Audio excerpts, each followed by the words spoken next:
కార్తీక పౌర్ణమికి నిజంగానే యముని కుమార్తె 100 తలలను బలి తీసుకుంటుందా? కార్తీక పౌర్ణమికి త్రిపురాసుర సంహారానికి సంబంధమేంటి? త్రిపురాసుర సంహారానికి తయారు చేసిన అస్త్రం ఏ విధంగా తయారు చేయబడింది?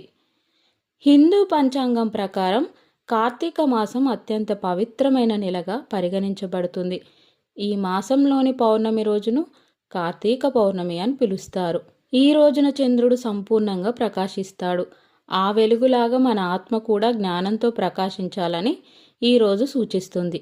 పూజా విధానం: శివ విష్ణు సమాన ఆరాధన. ఉదయం స్నానం చేసి పసుపు కుంకుమ పూలు సమర్పించి దీపం వెలిగించాలి. శివలింగానికి అభిషేకం చేయాలి. పాలు తేనె నెయ్యి చక్కెర గంగాజలంతో అభిషేకం చేయాలి. ఓం నమ శివాయ మహామృత్యుంజయ మంత్రం జపించాలి. సాయంత్రం సమయంలో తులసి చెట్టు వద్ద దీపం వెలిగించాలి. ఓం నమో నారాయణాయ మంత్రంతో విష్ణువుని పూజించాలి. ఆహారంలో వ్రత నియమం పాటించి నైవేద్యంగా పాలు పప్పు వేపలు దీపదారాల మధ్య అర్పించాలి. కార్తీక పౌర్ణమికి 3 కథలున్నాయి. మొదటిది, శివుడు కార్తికేయుని జన్మదినం. కార్తీక పౌర్ణమి రోజున కుమారస్వామి జన్మించాడని పురాణాలు చెప్తున్నాయి. తారకాసురుడనే రాక్షసుడు దేవతల్ని వేధించసాగాడు. అప్పుడు దేవతలు తారకాసురుడనే రాక్షసుని సంహారం చేయమని శివుణ్ణి ప్రార్థించారు. అప్పుడు శివుడు తన తేజస్సు నుండి 6 కాంతి గుండాలు వెలువరించి అవి 6 కృత్తికా నక్షత్రాల ద్వారా పెంచబడ్డాయి. తర్వాత పార్వతీదేవి ఆ 6 శిశువులను కలిపి ఒక శిశువుగా మార్చింది. అతనే షణ్ముఖుడు, సుబ్రహ్మణ్యుడు, కార్తికేయుడు. కార్తికేయుడు తారకాసురుణ్ణి తర్వాత సంహరించాడు. అందుకే ఈరోజు ఆయన జన్మోత్సవంగా జరుపుకుంటారు. రెండవ కథ త్రిపురాసుర సంహార కథ. తారకాసురుణ్ణి కార్తికేయుడు సంహరించాడు. కానీ తారకాసురునికి 3 కుమారులు ఉన్నారు. వారి పేర్లు తారకాక్షుడు, విద్యున్మాలి, కమలాక్షుడు. వాళ్ళు తమ తండ్రి మరణానికి ప్రతీకారం తీర్చుకోవాలనుకున్నారు. అందుకే హిమాలయ అడవుల్లో కఠినమైన బ్రహ్మదేవుని తపస్సు చేశారు. బ్రహ్మదేవుడు సంతోషించి ఏమి కావాలో కోరుకోమన్నాడు. అప్పుడు వాళ్ళు, మాకు 3 పట్టణాలు కావాలి. ఒకటి ఆకాశంలో, ఒకటి భూమిపై, ఒకటి పాతాళంలో. అవి మంత్రబలంతో కదులుతూ ఉండాలి. ఆ 3 పట్టణాలు ఒకేసారి ఒకే సూటి బాణంతో ధ్వంసం చేసే శక్తి తప్ప మమ్మల్ని ఎవ్వరూ జయించకూడదు అని వరం అడిగారు. బ్రహ్మదేవుడు ఆ వరం ఇచ్చాడు. అలా 3 పట్టణాలు ఏర్పడ్డాయి. ఒకటి స్వర్గంలో సువర్ణపురం బంగారు పట్టణం, 2 భూమిపై రజతవరం వెండి పట్టణం, 3 పాతాళంలో తామ్రపురం తామ్రపట్టణం ఇలా నిర్మించబడ్డాయి. ఈ 3ంటిని కలిపి త్రిపురాలు అని పిలుస్తారు. వారి వల్ల ప్రపంచం మొత్తం అశాంతిగా మారింది. త్రిపురాలు పుణ్యశక్తితో వరబలంతో దేవతలను జయించారు. ఇంద్రుడు, అగ్ని, వాయువు, సూర్యుడు, చంద్రుడు అందరూ శివుని వద్దకు వెళ్ళి ప్రార్థించారు. ఓ మహాదేవా, ఈ రాక్షసులు బ్రహ్మవరంతో దుర్మార్గానికి పాల్పడుతున్నారు. నీవే మాకు రక్షకుడివి అని వేడుకున్నారు. అప్పుడు శివుడు చిరునవ్వు నవ్వి, బ్రహ్మవరం ఇచ్చిన వారిని నాశనం చేయడం అంటే సృష్టి సమతుల్యతను కాపాడే కర్తవ్యం. కానీ నేను ఒక్క బాణంతో 3ని సంహరించాలి. అందుకోసం విశ్వమంతా ఆయుధంగా మారాలి అని చెప్తాడు. దేవతలందరూ ఒప్పుకుంటారు. శివుడు ఈ యుద్ధానికి సర్వలోక శక్తులను ఒకటిగా చేర్చాడు. శివుడు ఈ యుద్ధం కోసం ఒక మహారథాన్ని సిద్ధం చేసుకున్నాడు. దానిలో ప్రతి భాగం ఒక దేవతా రూపం. రథం భూమిదేవి శక్తితో నిర్మితమైంది. చక్రాలు సూర్యుడు చంద్రునితో, దురి పర్వతరాజు హిమవంతునితో, తాడు వసుధ భూశక్తితో, గుర్రాలు వాయుదేవుడు ప్రాణశక్తితో, రథదండం బ్రహ్మదేవుడు, రథసారథి స్వయంగా బ్రహ్మదేవుడు. రథసారథికి సహాయకుడు విష్ణువు స్వరూపమైన హరినామక శక్తి, రథకవచం హరి యొక్క మాయాశక్తి, రథజవనం అగ్నిదేవుడితో నిర్మితమైంది. ఒకే బాణంతో ఆ 3 పట్టణాలు ధ్వంసం చేయాలి కాబట్టి యావతి విశ్వం అష్టంగా మారింది. అష్టం తయారీ: బాణం యొక్క దండుగా వాయుదేవుడు, అగ్రభాగం అగ్నిదేవుడు, బాణనాళం వేదాలు, విల్లు ఆదిశేషుడు, విల్లుదారం స్వయంగా విష్ణువు, త్రిపురాసురులను గమ్యం చేసే దిశ చంద్రుడు సూర్యుడు.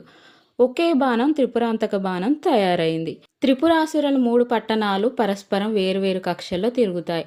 వాటి సమాంతర స్థానం దాదాపు 1000 సంవత్సరాలకు ఒకసారి మాత్రమే వస్తుంది అని బ్రహ్మదేవుడు శివునికి చెప్తాడు. అప్పుడు శివుడు యుద్ధానికి సిద్ధమయ్యాడు. బ్రహ్మ రథసారథిగా ఉన్నాడు. విష్ణువు విల్లుదారమై ఉన్నాడు. దేవతలందరూ శివుడు వెనుక ఉన్నారు. త్రిపురాలు ఒకే గమ్యరేఖలోకి వచ్చిన క్షణంలో శివుడు చిరునవ్వు నవ్వి ఓం హరహర మహాదేవ అంటూ బాణం విడిచాడు. ఆ బాణం వాయువు అగ్ని వేద శక్తులు కలిపి ఆకాశం చీల్చుకొని త్రిపురాలను దహనం చేసింది. త్రిపురాలు భస్మమయ్యాయి. శివుడు ఆ రూపంలో త్రిపురాంతకుడు లేదా త్రిపురధారి అయ్యాడు. యుద్ధం అనంతరం దేవతలు సంతోషించి హరహర మహాదేవ జయ త్రిపురాంతక అంటూ దీపాలను వెలిగించి శివుణ్ణి నమస్కరించారు. ఆ రాత్రి చంద్రుడు పూర్ణచంద్రునిగా వెలిగాడు. ఆ రాత్రినే కార్తీక పౌర్ణమి అని పిలిచారు. దీపాలు వెలిగించి త్రిపుర దహన దీపోత్సవం జరుపుకున్నారు. అది ఇప్పటికీ మన కార్తీక పౌర్ణమి రోజున చేసే దీపారాధనకు మూలం. ఈ కథకు అంతర్ముఖమైన అర్థం కూడా ఉంది. 3 త్రిపురాలు మనలోని అహంకారం, మమకారం, అజ్ఞానం. శివుడి బాణం జ్ఞానం. ఆ బాణం ఒక్కదానితో 3 త్రిపురాలు దగ్ధం అవ్వడం అంటే జ్ఞానంతో 3 దోషాలు నశించడం. అందుకే కార్తీక పౌర్ణమి రోజున దీపం వెలిగించడం అంటే మన హృదయంలో జ్ఞానజ్యోతి వెలిగించడం.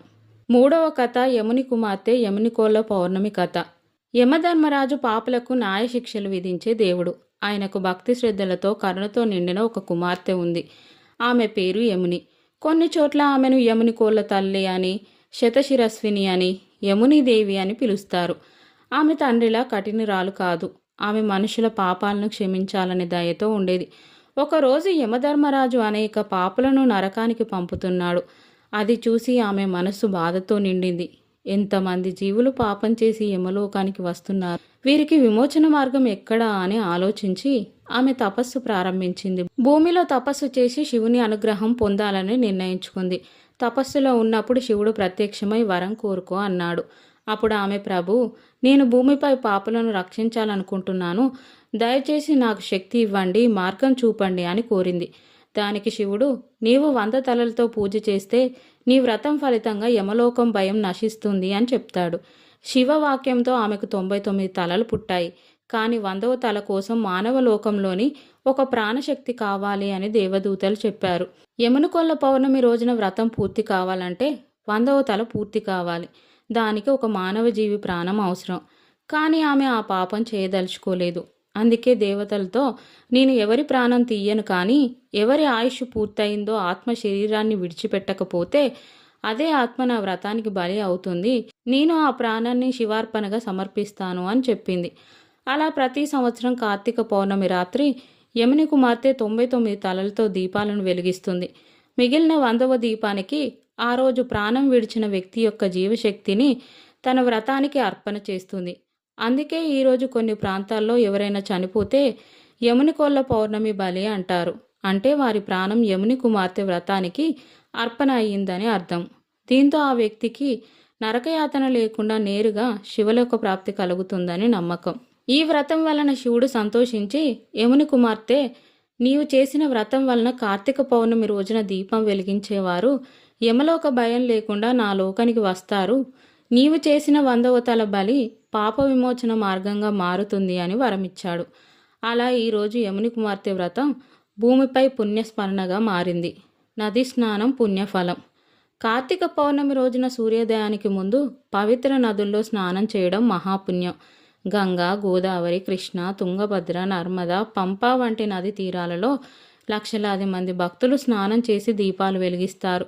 స్నానానంతరం హరిహర ద్వాదశ నామస్మరణ చేస్తే పాపాలు తొలగుతాయని విశ్వాసం. ఆ స్నానం మన శరీరాన్ని శుద్ధి చేస్తే జపం మన మనసును శుద్ధి చేస్తుంది. దీపారాధన. ఈరోజు దీపారాధన ఎంతో పవిత్రమైనది. ప్రతి ఇంటిలో, ఆలయంలో, గుడి బయట, నది తీరంలో దీపాలను వెలిగిస్తారు. దీపాలు వెలిగించడం అనేది అజ్ఞాన అంధకారాన్ని తొలగించి జ్ఞానజ్యోతి వెలిగించడం. శివపురాణం ప్రకారం కార్తీక పౌర్ణమి రాత్రి దీపం వెలిగిస్తే 1,000,000 జన్మల పాపం తొలగిపోతుంది.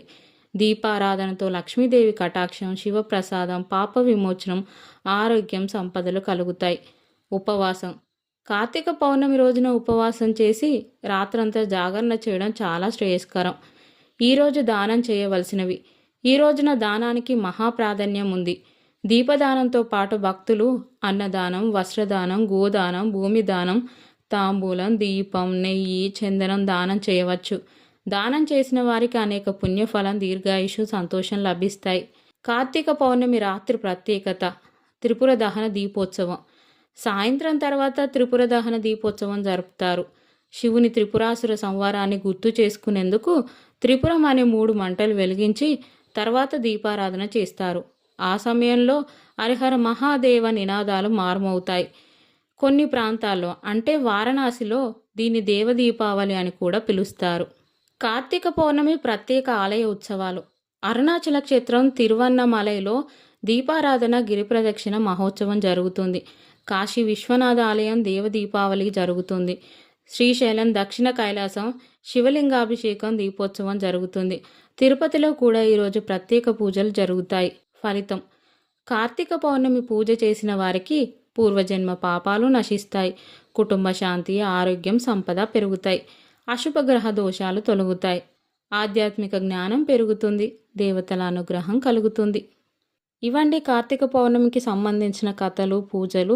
నేను చాలా కష్టపడి మ్యాటర్ గ్యాదర్ చేసి నేను మీకు ట్రూగా జరిగినయే ఇవ్వాలి. ఫేక్గా అంటే వాళ్ళు వీళ్ళు క్రియేట్ చేసిన స్టోరీస్ చెప్పకూడదని చాలా కష్టపడి వెతికి ఒక రాసుకొని మరీ మీకు కరెక్ట్ ఇన్ఫర్మేషన్ ఇస్తున్నా. ప్లీజ్ నా కష్టానికైనా ప్రతిఫలంగా ఒక లైక్, సబ్స్క్రైబ్ చేసుకోండి. వీడియో నచ్చితే మీ ఫ్రెండ్స్కి షేర్ చేయండి. పక్కన గంట సింబల్ వస్తుంది, నొక్కండి. నోటిఫికేషన్ ఆల్ సెట్ చేసుకోండి.